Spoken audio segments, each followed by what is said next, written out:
Part 2. The Sea Cook Chapter 1. I go to Bristol. Tea was longer than the squire imagined ere we were ready for the sea. And none of our first plans, not even drive, Livesey's, of keeping me beside him, could be carried out as we intended. The doctor had to go to London for a physician to take charge of his practice. The squire was hard at work at Bristol, and I lived on at the Hull under the charge of old Redruth, the gamekeeper, almost a prisoner, but full of sea dreams and the most charming anticipations of strange islands and adventures. I brooded by the hour together over the map, all the details of which I well remembered. Sitting by the fire in the housekeeper's room, I approached that island in my fancy from every possible direction. I explored every acre of its surface.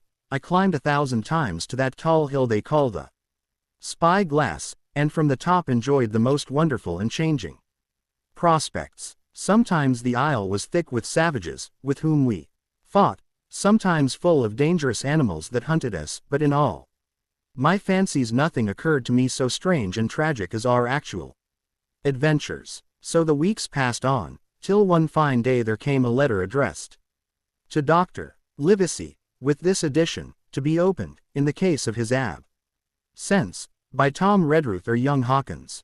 Obeying this order, we found, or rather I found, for the gamekeeper was a poor hand at reading anything but print, the following important news. Old Anchor Inn, Bristol, March 1, 17. Dear Livesey, as I do not know whether you are at the Hull or still in London, I send this in double to both places. The ship is bought and fitted. She lies at anchor, ready for sea. You never imagined a sweeter schooner, a child might sail her, 200 tons, name, Hispaniola. I got her through my old friend, Blandly, who has proved himself throughout the most surprising trump. The admirable fellow airily slaved in my interest, and so, I may say, did everyone in Bristol, as soon as they got wind of the port we sailed for. Treasure, I mean. Redruth, said I, interrupting the letter, drive. Livesey will not like that. The squire has been talking, after all. Well, who's a better right? Growled the gamekeeper. A pretty rum go if squire ain't to talk for Dr. Livesey, I should think. At that I gave up all attempts at commentary and read straight on. Blandly himself found the Hispaniola, and by the most admirable management got her for the merest trifle. There is a class of men in Bristol monstrously prejudiced against Blandly. They go the length of declaring that this honest creature would do anything for money, that the Hispaniola belonged to him, and that he sold it me absurdly high, the most transparent calumnies. None of them dare, however, to deny the merits of the ship. Woe far there was not a hitch. The workpeople, to be sure, riggers, and what not, were most annoyingly slow, but time cured that. It was the crew that troubled me. I wished a round score of men, in case of natives, buccaneers, or the odious French, and I had the worry of the deuce itself to find so much as half a dozen, till the most remarkable stroke of fortune brought me the very man that I required. I was standing on the dock, when, by the merest accident, I fell in talk with him. I found he was an old sailor, kept a public house, knew all the seafaring men in Bristol, had lost his health ashore, and wanted a good berth as cook to get to sea again. He had hobbled down there that morning, he said, to get a smell of the salt. I was monstrously touched. So would you have been, and, out of pure pity, I engaged him on the spot to be ship's cook. Long John Silver, he is called, and has lost a leg, but that I regarded as a recommendation, since he lost it in his country's service, under the immortal Hawk. He has no pension, Livesey. Imagine the abominable age we live in. Well, sir, I thought I had only found a cook, but it was a crew I had discovered. Between Silver and myself we got together in a few days a company of the toughest old salts imagine. Able, not pretty to look at, but fellows, by their faces, of the most indomitable spirit. I declare we could fight a frigate. Long John even got rid of 2 out of the 6 or 7 I had already engaged. He showed me in a moment that they were just the sort of fresh water swabs we had to fear in an adventure of importance. I am in the most magnificent health and spirits, eating like a bull, sleeping like a tree, yet I shall not enjoy a moment till I hear my old tarpaulins tramping round the capstan. Seaward, ho, hang, the treasure, it's the glory of the sea that has turned my head. So, now, Livesey, come post, do not lose an hour, if you respect me.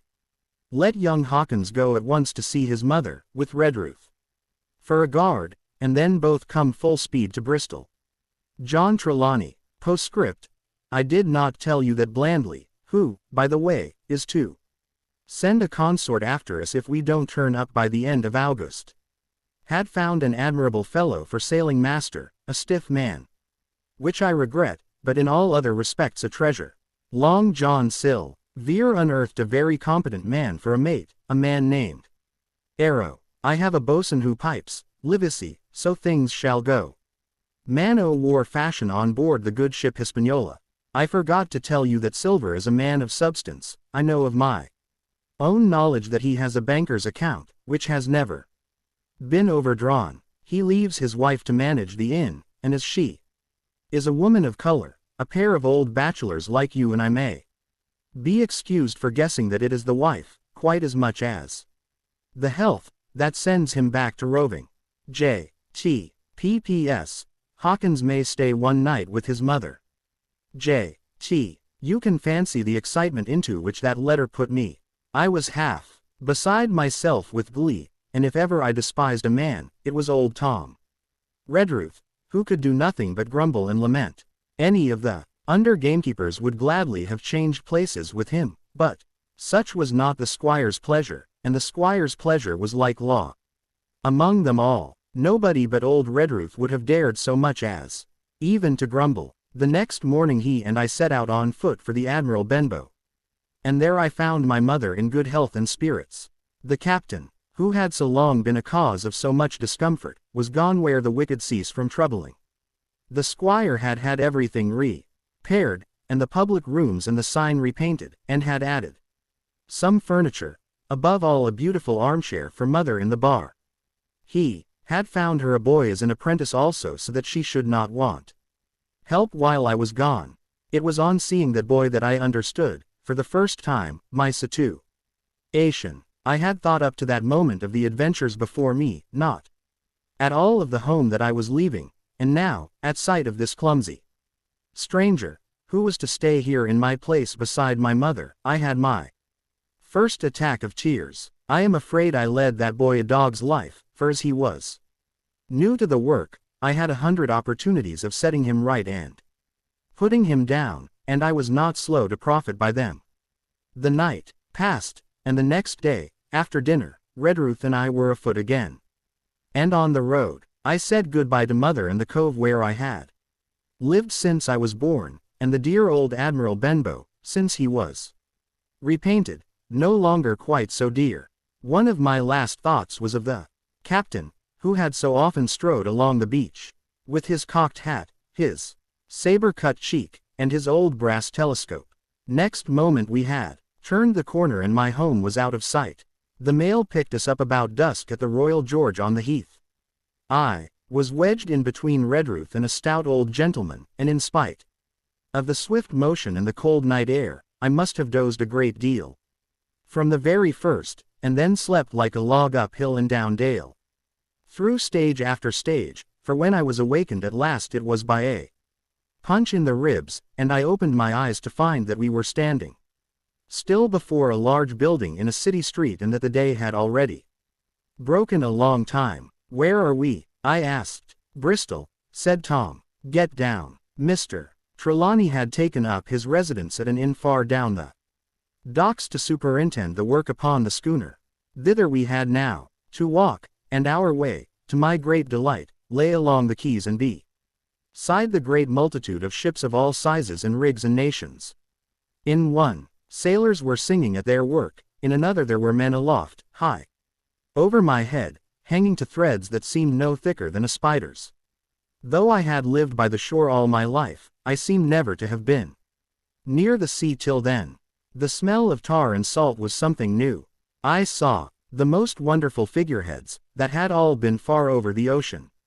I Saw, besides, many old sailors, with rings in their ears, and whiskers curled in ringlets, and tarry pigtails, and their swaggering, clumsy sea-walk, and if I had seen as many kings or archbishops I could not have been more delighted, and I was going to sea myself, to sea in a schooner, with a piping boatswain and pig-tailed singing seaman, to sea, bound for an unknown island, and to seek for buried treasure.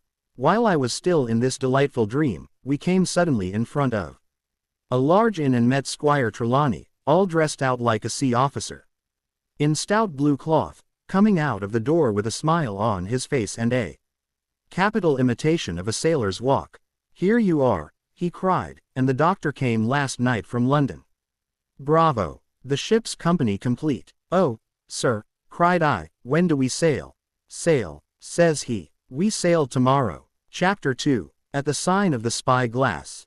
When I had done breakfasting, the squire gave me a note addressed to John Silver, at the sign of the spy glass, and told me I should easily find the place by following the line of the docks and keeping a bright lookout for a little tavern with a large brass telescope for sign.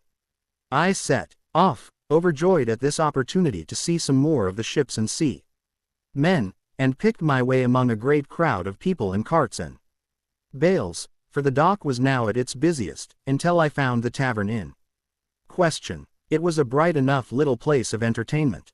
The sign was newly painted. The windows had neat red curtains, the floor was cleanly sanded. There was a street on each side and an open door on both, which made the large, low room pretty clear to see in spite of clouds of tobacco smoke. The customers were mostly seafaring men, and they talked so loudly that I hung at the door, almost afraid to enter. As I was waiting, a man came out of a side room, and at a glance I was sure he must be Long John. His left leg was cut off close by the hip, and under the left shoulder he carried a crutch, which he managed with wonderful dexterity, hopping about upon it like a bird. He was very tall and strong, with a face as big as a ham, plain and pale, but intelligent and smiling. Indeed, he seemed in the most cheerful spirits, whistling as he moved about among the tables, with a merry word or a slap on the shoulder for the more favored of his guests. Now, to tell you the truth, from the very first mention of Long John in Squire Trelawney's letter I had taken a fear in my mind that he might prove to be the very one-legged sailor whom I had watched for so long at the old Benbow. But one look at the man before me was enough. I had seen the captain, and Black Dog, and the blind man, Hugh, and I thought I knew what a buccaneer was like, a very different creature, according to me, from this clean and pleasant-tempered landlord. I plucked up courage at once, crossed the threshold, and walked right up to the man where he stood, propped on his crutch, talking to a customer. "Mr. Silver, sir?" I asked, holding out the note.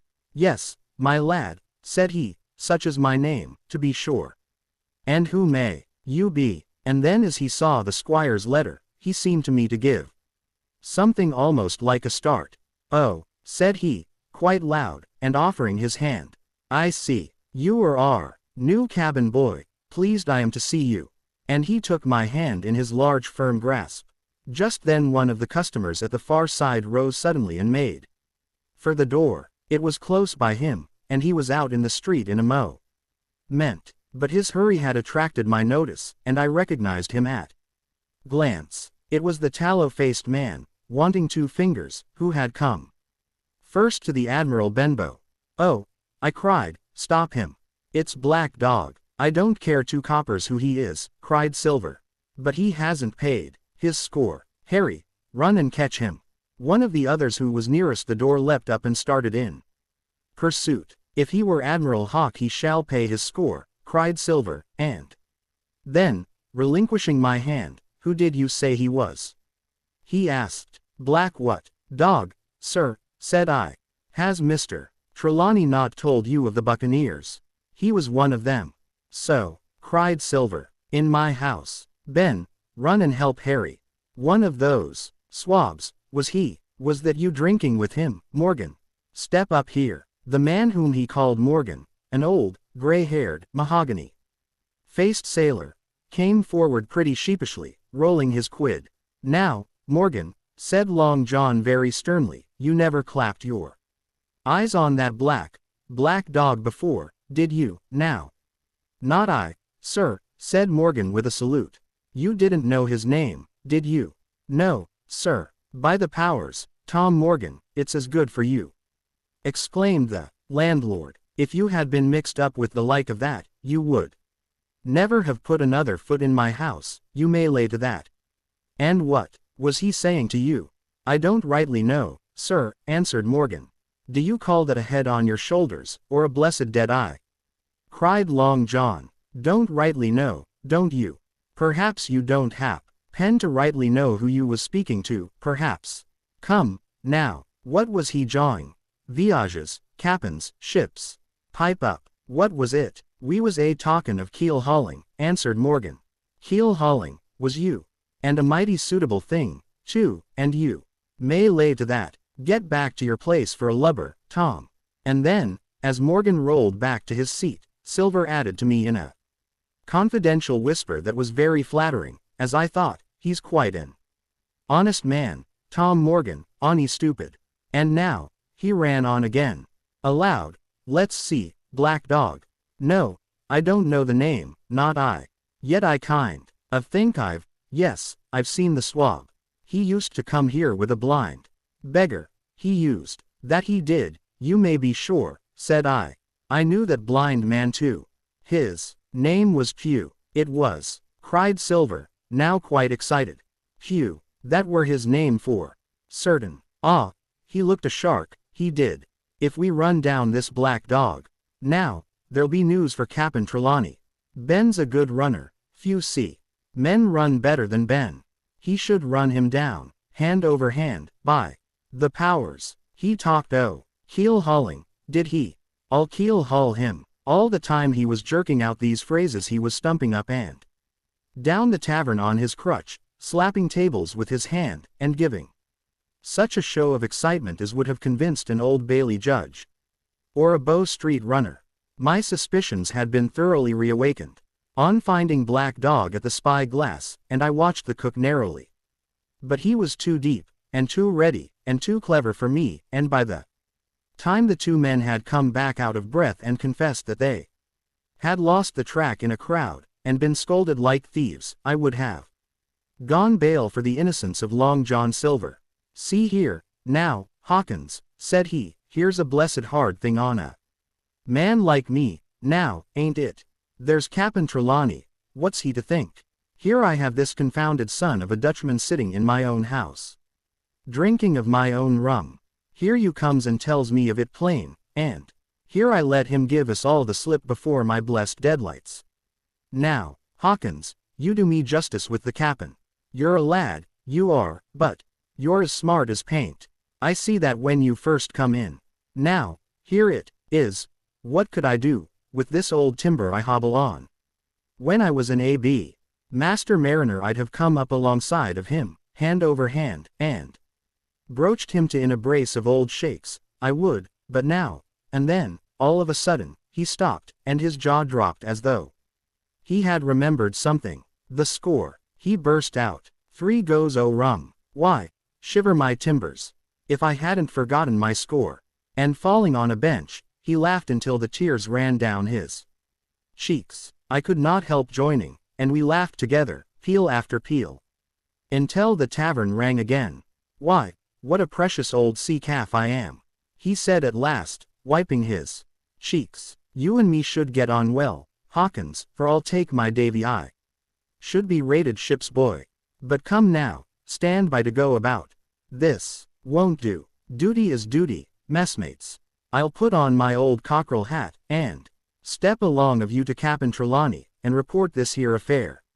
For, mind you, it's serious, young Hawkins, and neither you nor me's come out of it with what I should make so bold as to call credit. Nor you, neither, says you, not smart, none of the pair of us smart. But dash my buttons, that was a good un about my score.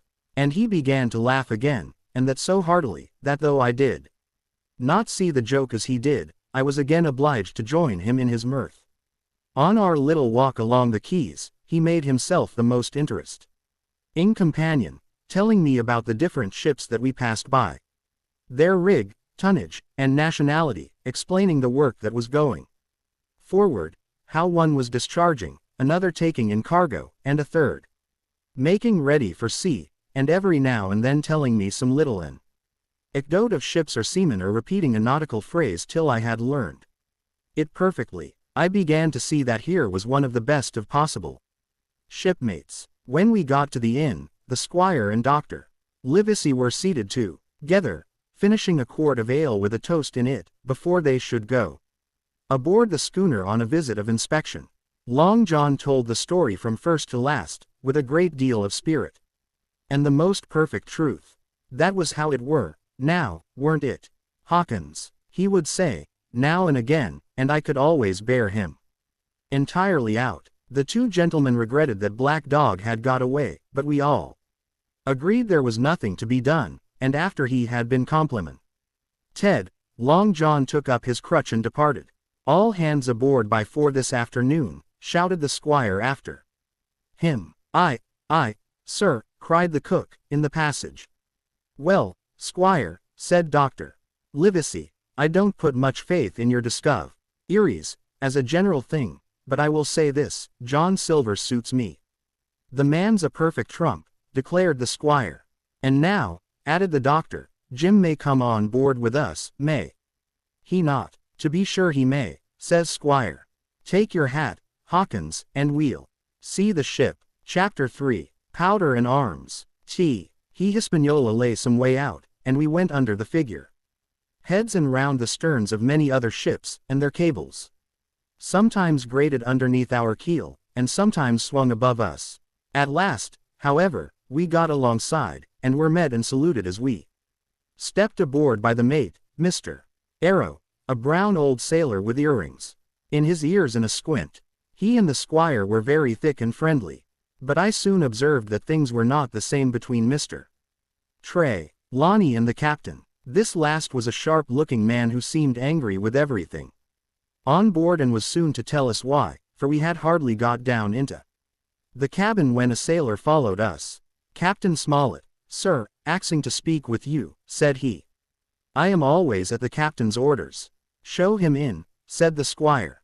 The captain, who was close behind his messenger, entered at once and shut the door behind him. Well, Captain Smollett, what have you to say?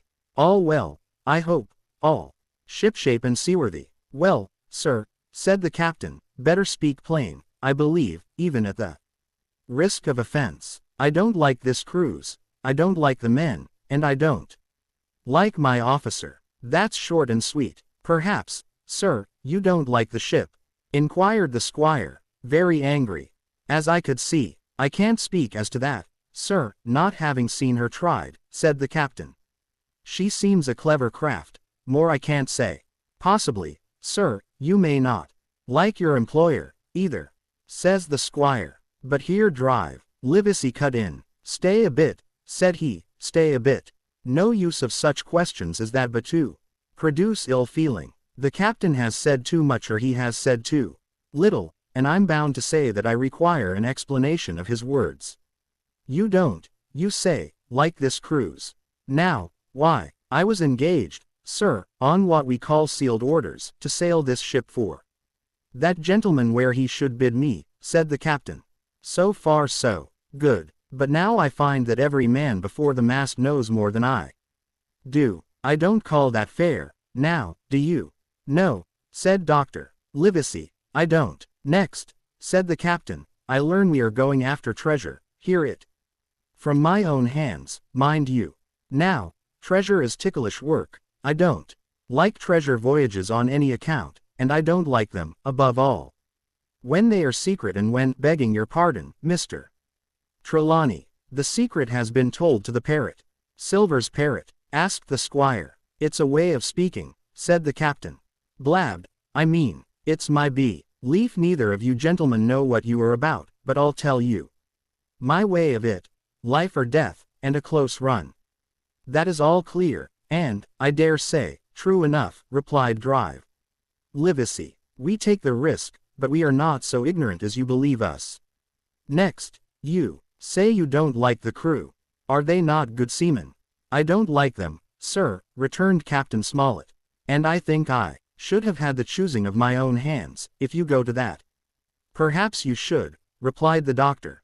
My friend should, perhaps, have taken you along with him, but the slight, if there be one, was unintentional. And you don't like Mr. Arrow? I don't, sir. I believe he's a good seaman, but he's too free with the crew to be a good officer. A mate should keep himself to himself. Shouldn't drink with the men before the mast. Do you mean he drinks? Cried the squire. No, sir, replied the captain, only that he's too familiar. Well, now, and the short and long of it, Captain? Asked the doctor. Tell us what you want.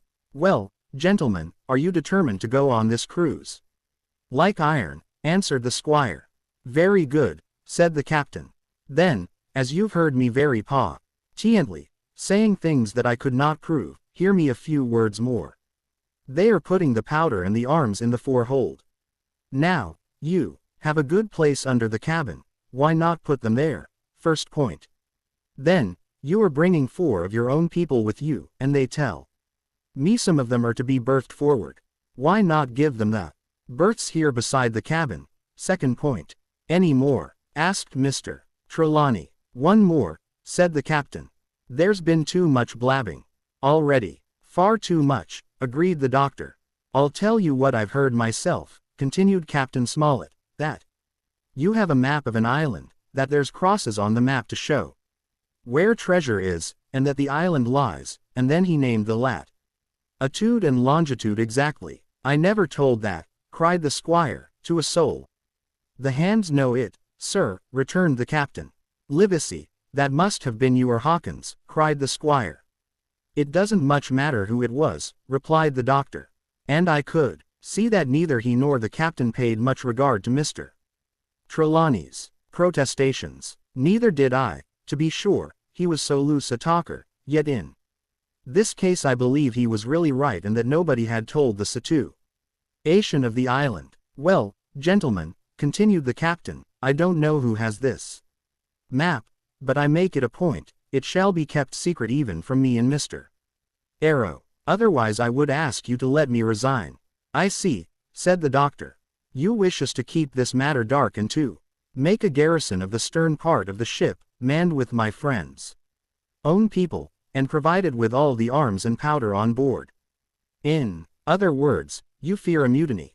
Sir, said Captain Smollett, with no intention to take offense, I deny your right to put words into my mouth. No captain, sir, would be justified in going to sea at all if he had ground enough to say that. As for Mr. Arrow, I believe him thoroughly honest. Some of the men are the same. All may be for what I know. But I am responsible for the ship's safety and the life of every man jack aboard of her. I see things going, as I think, not quite right, and I ask you to take certain precautions or let me resign my berth. And that's all. Captain Smollett, began the doctor with a smile, did ever you hear the fable of the mountain and the mouse? You'll excuse me, I dare say, but you remind me of that fable. When you came in here, I'll stake my wig, you meant more than this. Doctor, said the captain, you are smart. When I came in here I meant to get discharged. I had no thought that Mr. Trelawney would hear a word. No more I would, cried the squire. Had Livesey not been here I should have seen you to the deuce. As it is, I have heard you. I will do as you desire, but I think the worse of you. That's as you please, sir, said the captain. You'll find I do my duty. And with that he took his leave. Trelawney, said the doctor, contrary to all my notions, I believed. You have managed to get 2 honest men on board with you, that man. And John Silver. Silver, if you like, cried the squire, but as for that intolerable bug, I declare I think his conduct unmanly, unsailorly, and downright un-English. Well, says the doctor, we shall see. When we came on deck, the men had begun already to take out the arms and powder, yo-hoing at their work, while the captain and Mr. A.R. Rowe stood by superintending the New arrangement was quite to my liking. The whole schooner had been overhauled. 6 berths had been made astern out of what had been the after part of the main hold, and this set of cabins was only joined to the galley and forecastle by a sparred passage on the port side. It had been originally meant that the captain, Mr. Arrow, Hunter, Joyce, the doctor, and the squire were to occupy these 6 berths. Now Redruth and I were to get 2 of them, and Mr. Arrow and the captain were to sleep on deck in the companion, which had been enlarged on each side till you might almost have called it a round house. Very low it was still, of course, but there was room to swing 2 hammocks, and even the mate seemed pleased with the arrangement. Even he, perhaps, had been doubtful as to the crew, but that is only guess, for as you shall hear, we had not long the benefit of his opinion. We were all hard at work, changing the powder and the berths, when the last man or 2, and Long John along with them, came off in a shore boat. The cook came up the side like a monkey for cleverness, and as soon as he saw what was doing, "So ho, mates," says he, "what's this?" "We're a-changing of the powder, Jack," answers one. "Why, by the powers," cried Long John, "if we do, we'll miss the morn"ing tide." "My orders," said the captain shortly. "You may go below, my man. Hands will want supper." Aye, sir," answered the cook, and touching his forelock, he disappeared at once in the direction of his galley. "That's a good man, Captain," said the doctor. "Very likely, sir," replied Captain Smollett. "Easy with that, men, easy," he ran on, to the fellows who were shifting the powder, and then suddenly observing me examining the swivel we carried amidships. "A long brass 9, here you, ship's boy," he cried, "out o' that. Off with you to the cook and get some work." And then as I was hurrying off I heard him say, quite loudly, to the doctor, "I'll have no favorites on my ship." I assure you I was quite of the squire's way of thinking, and hated the captain deeply. Chapter 4. The voyage. That night we were in a great bustle getting things stowed in their place, and boatfuls of the squire's friends, Mr. Blandley and the like, coming off to wish him a good voyage and a safe return. We never had a night at the Admiral Benbow when I had half the work, and I was dog-tired when, a little before dawn, the boatswain sounded his pipe and the crew began to man the capstan bars. I might have been twice as weary, yet I would not have left the deck, all was so new and interesting to me. The brief commands, the shrill note of the whistle, the men bustling to their places in the glimmer of the ship's lanterns. "Now, barbecue, tip us a stave," cried one voice. "The old one," cried another.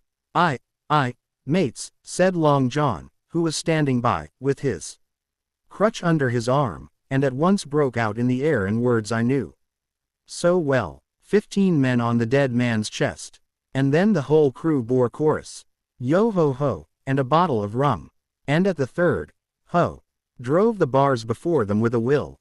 Even at that exciting moment it carried me back to the old Admiral Benbow in a second, and I seemed to hear the voice of the captain piping in the chorus. But soon the anchor was short up, soon it was hanging dripping at the bows, soon the sails began to draw, and the land and shipping to flit by on either side, and before I could lie down to snatch an hour of slumber the Hispaniola had begun her voyage to the Isle of Treasure. I am not going to relate that voyage in detail. It was fairly prosperous. The ship proved to be a good ship, the crew were capable seamen, and the captain thoroughly understood his business. But before we came the length of Treasure Island, 2 or 3 things had happened which require to be known. Mr. Arrow, first of all, turned out even worse than the captain had feared. He had no command among the men, and people did what they pleased with him. But that was by no means the worst of it, for after a day or 2 at sea he began to appear on deck with hazy eye, red cheeks, stuttering tongue, and other marks of drunkenness. Time after time he was ordered below in disgrace. Sometimes he fell and cut himself, sometimes he lay all day long in his little bunk at one side of the companion. Sometimes for a day or 2 he would be almost sober and attend to his work at least passably. In the meantime, we could never make out where he got the drink. That was the ship's mystery. Watch him as we pleased, we could do nothing to solve it, and when we asked him to his face, he would only laugh if he were drunk, and if he were sober deny solemnly that he ever tasted anything but water. He was not only useless as an officer and a bad influence amongst the men, but it was plain that at this rate he must soon kill himself outright. So nobody was much surprised, nor very sorry, when one dark night, with a head sea, he disappeared entirely and was seen no more. Overboard, said the captain. Well, gentlemen, that saves the trouble of putting him in irons. But there we were, without a mate, and it was necessary, of course, to advance one of the men. The boatswain, Job Anderson, was the likeliest man aboard, and though he kept his old title, he served in a way as mate. Mr. Trelawney had followed the sea, and his knowledge made him very useful, for he often took a watch himself in easy weather.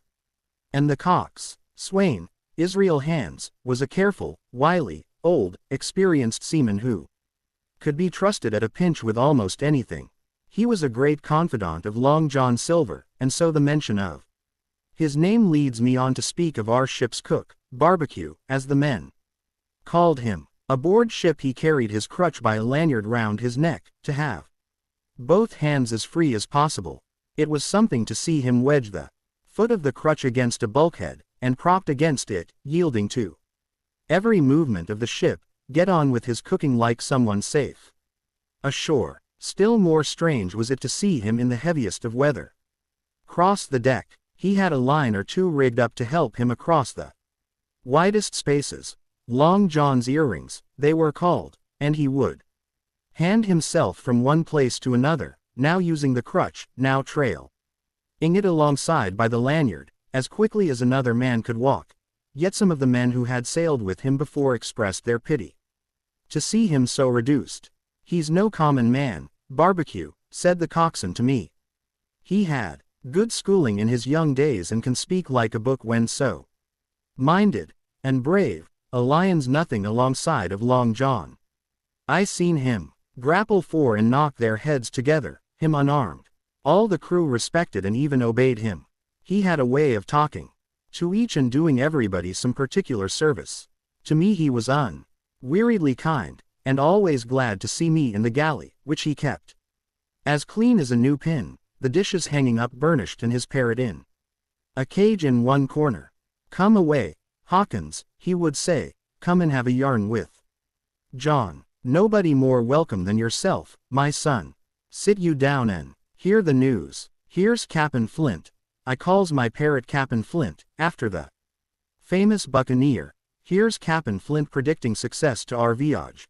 Wasn't you, Cap'n? And the parrot would say, with great rapidity, pieces of 8. Pieces of 8. Pieces of 8, till you wondered that it was not out of breath, or till John threw his handkerchief over the cage.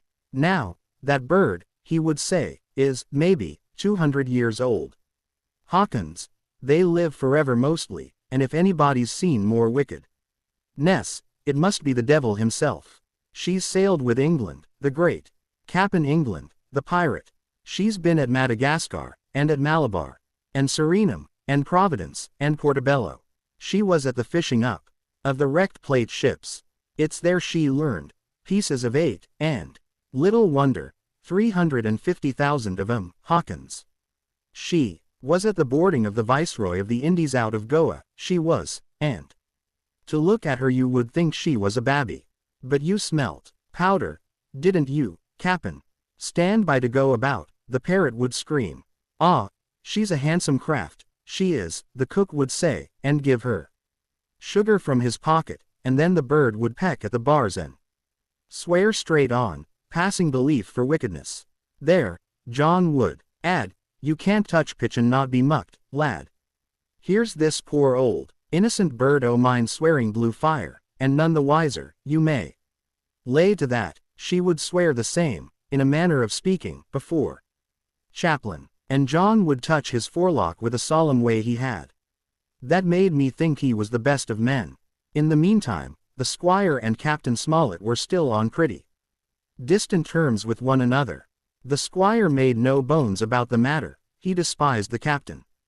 The captain, on his part, never spoke but when he was spoken to, and then sharp and short and dry, and not a word wasted. He owned, when driven into a corner, that he seemed to have been wrong about the crew, that some of them were as brisk as he wanted to see and all had behaved fairly well. As for the ship, he had taken a downright fancy to her. She'll lie a point nearer the wind than a man has a right to expect of his own married wife, sir.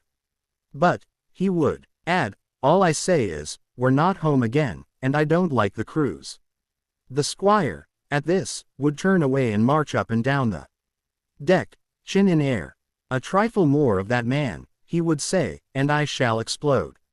We had some heavy weather, which only proved the qualities of the Hispaniola. Every man on board seemed well content, and they must have been hard to please if they had been otherwise, for it is my belief there was never a ship's company so spoiled since Noah put to sea. Double grog was going on the least excuse, there was duff on odd days. As, for instance, if the squire heard it was any man's birthday, and always a barrel of apples standing broached in the waist for anyone to help him. Self that had a fancy. Never knew good come of it yet, the captain said to Dr. Livesey. Spoil forecastle hands, make devils. That's my belief. But good did come of the apple barrel, as you shall hear, for if it had not been for that, we should have had no note of warning and might all have perished by the hand of treachery. This was how it came about. We had run up the trades to get the wind of the island we were after. I am not allowed to be more plain, and now we were running down for it with a bright lookout day and night. It was about the last day of our outward voyage by the largest computation, sometime that night, or at latest before noon of the morrow, we should sight the treasure is land. We were heading SSW and had a steady breeze abeam and a quiet sea. The Hispaniola rolled steadily, dipping her bowsprit now and then with a whiff of spray. All was drawing alow and aloft. Everyone was in the bravest spirits because we were now so near an end of the first part of our adventure. Now, just after sundown, when all my work was over and I was on my way to my berth, it occurred to me that I should like an apple. I ran on deck. The watch was all forward looking out for the island. The man at the helm was watching the luff of the sail and whistling away gently to himself, and that was the only sound excepting the swish of the sea against the bows and around the sides of the ship. And I got bodily into the apple barrel, and found there was scarce an apple left, but sitting down there in the dark, what with the sound of the waters and the rocking movement of the ship, I had either fallen asleep, or was on the point of doing so when a heavy man sat down with rather a clash close by. The barrel shook as he leaned his shoulders against it, and I was just about to jump up when the man began to speak. It was Silver's voice, and before I had heard a dozen words, I would not have shown myself for all the world, but lay there, trembling and listening, in the extreme of fear and curiosity, for from these dozen words I understood that the lives of all the honest men aboard depended upon me alone.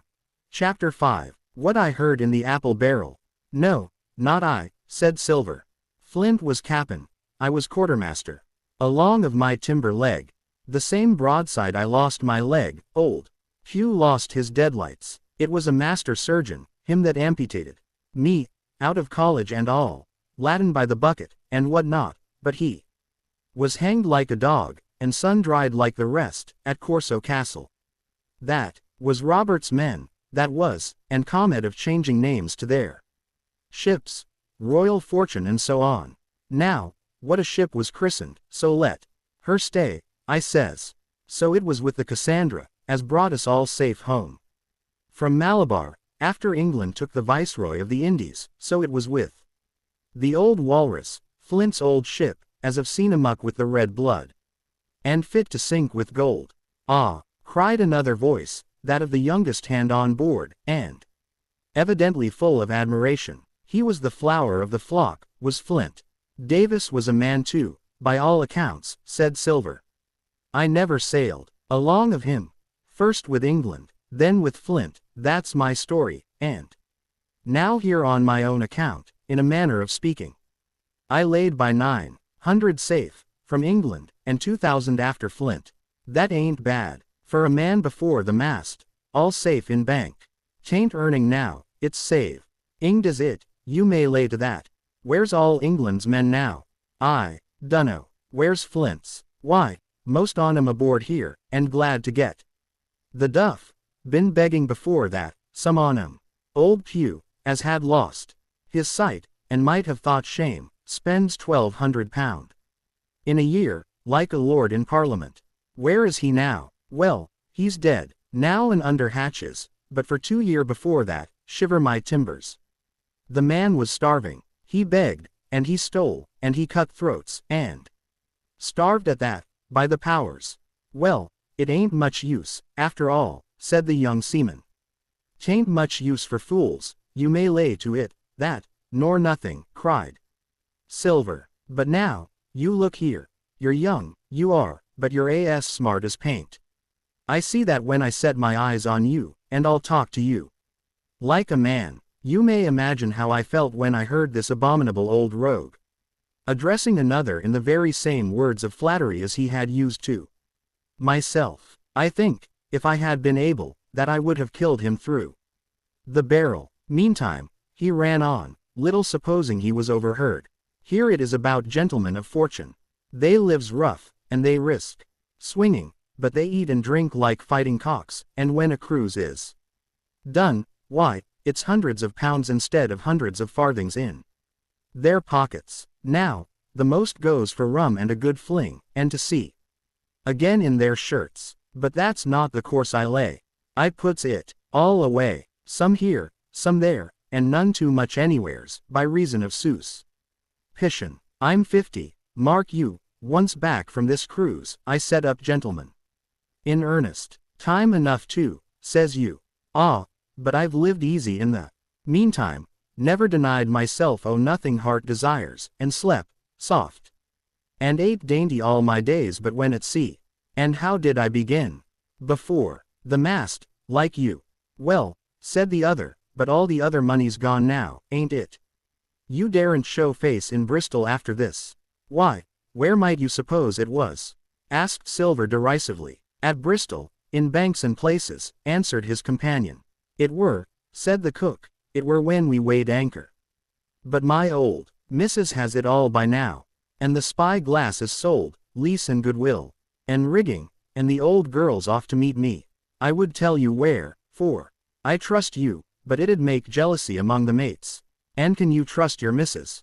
Asked the other. Gentlemen of fortune, returned the cook, usually trusts little among themselves, and right they are, you may lay to it. But I have a way with me, I have. When a mate brings a slip on his cable, one as knows me, I mean, it won't be in the same world with old John. There was some that was feared of Pew, and some that was feared of Flint, but Flint his own self was feared of me. Feared he was, and proud.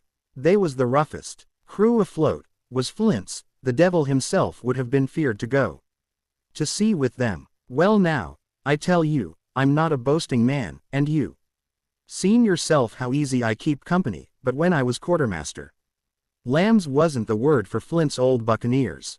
Ah, you may be sure of yourself in old John's ship. Well, I tell you now, replied the lad, I didn't half a quarter like the job till I had this talk with you, John, but there's my hand on it now. And a brave lad you were, and smart too, answered Silver, shaking hands so heartily that all the barrel shook, and a finer figurehead for a gentleman of fortune I never clapped my eyes on. By this time I had begun to understand the meaning of their terms. By a gentleman of fortune, they plainly meant neither more nor less than a common pirate, and the little scene that I had overheard was the last act in the corruption of one of the honest hands, perhaps of the last one left aboard. But on this point I was soon to be relieved, for Silver giving a little whistle, a third man strolled up and sat down by the party. Dick's square, said Silver. Oh, I now Dick was square, returned the voice of the coxswain. Israel hands. He's no fool, is Dick. And he turned his quid and spat. But look here, he went on, here's what I want to know, barbecue, how long are we going to stand off and on like a blessed bumboat? I've had a'most enough o' Cap'n Smollett, he's hazed me long enough, by tune. I want to go into that cabin, I do. I want their pickles and wines, and that, Israel, said Silver, your head ain't much account, nor ever was. But, you're able to hear, I reckon, leastways, your ears is big enough. Now, here's what I say, you'll birth forward, and you'll live hard, and you'll speak soft, and you'll keep sober till I give the word, and you may lay to that, my son. Well, I don't say no, do I? Growled the coxswain. What I say is, when. That's what I say, when. By the powers, cried Silver. Well now, if you want to know, I'll tell you when. The last moment I can manage, and that's when. Here's a first-rate seaman, Cap'n Smollett, sails the blessed ship for us. Here's this squire and doctor with a map and such. I don't know where it is, do I? No more do you, says you. Well then, I mean this squire and doctor shall find the stuff, and help us to get it aboard, by the powers. Then, we'll see. If I was sure of you all, sons of double Dutchmen, I'd have Cap'n Smollett navigate us halfway back again before I struck. Why, we're all seamen aboard here, I should think, said the lad Dick. We're all forecastle hands, you mean, snapped Silver. We can steer a course, but who's to set one?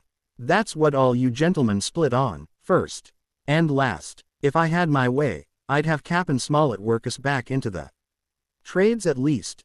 Then we'd have no blessed miscalculations and a spoonful of water a day. But I know the sort you are. I'll finish with 'em at the land, as soon's the blunt's on board, and a pity it is. But you're never happy till you're drunk.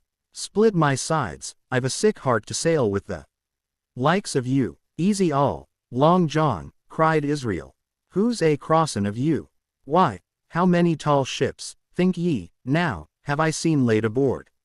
And how many brisk lads drying in the sun at Execution Dock? Cried Silver. And all for this same hurry and hurry and hurry. You hear me, I seen a thing or two at sea, I have. If you would ony lay your course, and a pin to windward, you would ride in carriages, you would. But not you, I know you. You'll have your mouthful of rum tomorrow, and go. Hang, everybody knowed you was a kind of a chaplain, John, but there's others as could hand and steer as well as you, said Israel. They liked a bit o' fun, they did. They wasn't so high and dry, nohow, but took their fling, like jolly companions every one. So, says Silver. Well, and where are they now? Hugh was that sort, and he died a beggar man. Flint was, and he died of rum at Savannah. Ah, they was a sweet crew, they was. Ani, where are they? But, asked Dick, when we do lay 'em athwart, what are we to do with 'em, anyhow? There's the man for me, cried the cook admiringly. That's what I call business. Well, what would you think? Put 'em ashore like maroons. That would have been England's way. Or cut 'em down like that much pork. That would have been Flint's, or Billy Bones's. Billy was the man for that, said Israel. Dead men don't bite, says he. Well, he's dead now hisself. He knows the long and short on it now, and if ever a rough hand come to port, it was Billy. Right you are, said Silver, rough and ready. But mark you here, I'm an easy man. I'm quite the gentleman, says you, but this time it's Sari. Ouse. Duty is duty, mates. I give my vote, death. When I'm in parley, meant and riding in my coach, I don't want none of these sea lawyers in the cabin coming home, unlooked for, like the devil at prayers. Wait is what I say, but when the time comes, why, let her rip. John, cries the coxswain, you're a man. You'll say so, Israel, when you see, said Silver. Only one thing I claim Trelawney. I'll wring his calf's head off his body with these hands, Dick, he added, breaking off. You just jump up, like a sweet lad, and get me an apple, to wet my pipe like. You may fancy the terror I was in. I should have leapt out and run for it if I had found the strength, but my limbs and heart alike misgave me. I heard Dick begin to rise, and then someone seemingly stopped him, and the voice of Hans exclaimed, "Oh, stow that. Don't you get sucking of that bilge, John. Let's have a go of the rum." "Dick," said Silver, "I trust you. I've a gauge on the keg, mind. There's the key. You fill a pannikin and bring it up." Terrified as I was, I could not help thinking to myself that this must have been how Mr. Arrow got the strong waters that destroyed him. Dick was gone but a little while, and during his absence Israel spoke straight on in the cook's ear. It was but a word or two that I could catch, and yet I gathered some important news, for besides other scraps that tended to the same purpose, this whole clause was audible, not another man of them'll gene. Hence there were still faithful men on board. When Dick returned, one after another of the trio took the pannikin and drank, one to luck, another with a "Here's to old Flint and Silver," himself saying, in a kind of song, "Here's to ourselves, and hold your luff." Plenty of prizes and plenty of duff. Just then a sort of brightness fell upon me in the barrel, and looking up, I found the moon had risen and was silvering the mizzen top and shining white on the luff of the foresail, and almost at the same time the voice of the lookout shouted, "Land ho!" Chapter 6. Council of War. Here was a great rush of feet across the deck. I could hear people tumbling up from the cabin and the forecastle, and slipping in an instant outside my barrel. I dived behind the foresail, made a double towards the stern, and came out upon the open deck in time to join Hunter and Dr. Livesey in the rush for the weather bow. There all hands were already congregated. A belt of fog had lifted most simultaneously with the appearance of the moon. Away to the southwest of us we saw two low hills, about a couple of miles apart, and rising behind one of them a third and higher hill, whose peak was still buried in the fog. All three seemed sharp and conical in figure. So much I saw, almost in a dream, for I had not yet recovered from my horrid fear of a minute or two before. And then I heard the voice of Toyne Smollett issuing orders. The Hispaniola was laid a couple of points nearer the wind and now sailed a course that would just clear the island on the east. "And now, men," said the captain, when all was sheeted home, "has any one of you ever seen that land ahead?" "I have, sir," said Silver. "I've watered there with a trader I was cook in. The anchorage is on the south, behind an islet, I fancy?" asked the captain. "Yes, sir, Skeleton Island they calls it. It were a main place for pirates once, and a hand we had on board knowed all their names for it. That hill to the nor'ard they calls the foremast hill. There are 3 hills in a row running south'ard, fore, main, and mizzen, sir. But the main, that's the big un, with the cloud on it, they usually calls the spy glass, by reason of a lookout they kept when they was in the anchorage cleaning, for it's there they cleaned their ships, sir, asking your pardon. I have a chart here," says Captain Smollett. "See if that's the place." Long John's eyes burned in his head as he took the chart, but by the fresh look of the paper I knew he was doomed to disappointment. This was not the map we found in Billy Bones's chest, but an accurate copy, complete in all things, names and heights and soundings, with the single exception of the red crosses and the written notes. Sharp as must have been his annoyance, Silver had the strength of mind to hide it. "Yes, sir," said he, "this is the spot, to be sure, and very prettily drawed out. Who might have done that, I wonder? The pirates were too ignorant, I reckon. Here it is, Captain.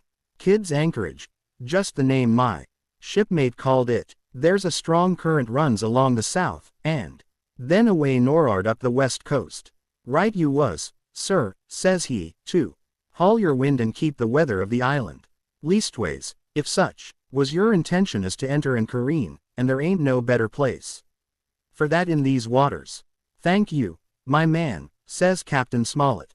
"I'll ask you later on to give us a help. You may go." I was surprised at the coolness with which John avowed his knowledge of the island, and I own I was half frightened when I saw him drawing nearer to myself. He did not know, to be sure, that I had overheard his counsel from the apple barrel, and yet I had by this time taken such a horror of his cruelty, duplicity, and power that I could scarce conceal a shudder when he laid his hand upon my arm. "Ah," says he, "this here is a sweet spot, this island, a sweet spot for a lad to get ashore on. You'll bathe, and you'll climb trees, and you'll hunt goats, you will, and you'll get aloft on them hills like a goat yourself. Why, it makes me young again. I was going to forget my timber leg, I was. It's a pleasant thing to be young and have 10 toes, and you may lay to that. When you want to go a bit of exploring, you just ask old John, and he'll put up a snack for you to take along." And clapping me in the friendliest way upon the shoulder, he hobbled off forward and went below. Captain Smollett, the squire, and Dr. Livesey were talking together on the quarter deck, and anxious as I was to tell them my story, I durst not interrupt them openly, while I was still casting about in my thoughts to find some probable excuse. "Drive." Livesey called me to his side. He had left his pipe below, and being a slave to tobacco, had meant that I should fetch it, but as soon as I was near enough to speak and not to be overheard, I broke immediately. "Doctor, let me speak. Get the captain and squire down to the cabin, and then make some pretense to send for me. I have terrible news." The doctor changed countenance a little, but next moment he was master of himself. "Thank you, Jim," said he quite loudly, "that was all I wanted to know," as if he had asked me a question. And with that he turned on his heel and rejoined the other two. They spoke together for a little, and though none of them started, or raised his voice, or so much as whistled, it was plain enough that Dr. Livesey had communicated my request, for the next thing that I heard was the captain giving an order to Job Anderson, and all hands were piped on deck. "My lads," said Captain Smollett, "I've a word to say to you. This land that we have sighted is the place we have been sailing for. Mr. Trelawney, being a very open-handed gentleman, as we all know, has just asked me a word or two, and as I was able to tell him that every man on board had done his duty, ALOW and aloft, as I never asked to see it done better, why, he and I and the doctor are going below to the cabin to drink your health and luck, and you'll have grog served out for you to drink our health and luck. I'll tell you what I think of this. I think it handsome. And if you think as I do, you'll give a good sea cheer for the gentleman. That does it." The cheer followed. That was a matter of course, but it rang out so full and hearty that I confess I could hardly believe these same men were plotting for our blood. "One more cheer for Captain Smollett," cried Long John when the first had subsided, and this also was given with a will. On the top of that the three gentlemen went below, and not long after, word was sent forward that Jim Hawkins was wanted in the cabin. I found them all three seated round the table, a bottle of Spanish wine and some raisins before them, and the doctor smoking away, with his wig on his lap, and that, I knew, was a sign that he was agitated. The stern window was open, for it was a warm night, and you could see the moon shining behind on the ship's wake. "Now, Hawkins," said the squire, "you have something to say. Speak up." I did as I was bid, and as short as I could make it, told the whole tales of Silver's conversation. Nobody interrupted me till I was done, nor did any one of the three of them make so much as a movement, but they kept their eyes upon my face from first to last. "Jim," said Dr. Livesey, "take a seat." And they made me sit down at table beside them, poured me out a glass of wine, filled my hands with raisins, and all three, one after the other, and each with a bow, drank my good health, and their service to me, for my luck and courage. "Now, Captain," said the squire, "you were right, and I was wrong.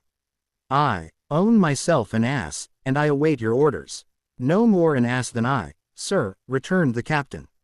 "I never heard of a crew that meant to mutiny but what showed signs before, for any man that had an eye in his head to see the mischief and take steps according. But this crew," he added, "beats me." "Captain," said the doctor, "with your permission, that's Silver. A very remarkable man. He'd look remarkably well from a yard arm, sir," returned the captain. But this is talk. This don't lead to anything. I see 3 or 4 points, and with Mr. Trelawney's permission, I'll name them. You, sir, are the captain. It is for you to speak, says Mr. Trelawney, grandly. First point, began Mr. Smollett. We must go on, because we can't turn back. If I gave the word to go about, they would rise at once. Second point, we have time before us, at least until this treasure's found. Third point, there are faithful hands. Now, sir, it's got to come to blows sooner or later, and what I propose is to take time by the forelock, as the saying is, and come to blows some fine day when they least expect it. We can count, I take it, on your own home servants, Mr. Trelawney, as upon myself, declared the squire. 3, reckoned the captain, ourselves make 7, counting Hawkins here. Now, about the honest hands. Most likely Trelawney's own men, said the doctor, those he had picked up for himself before he lit on silver. Nay, replied the squire. Hands was one of mine.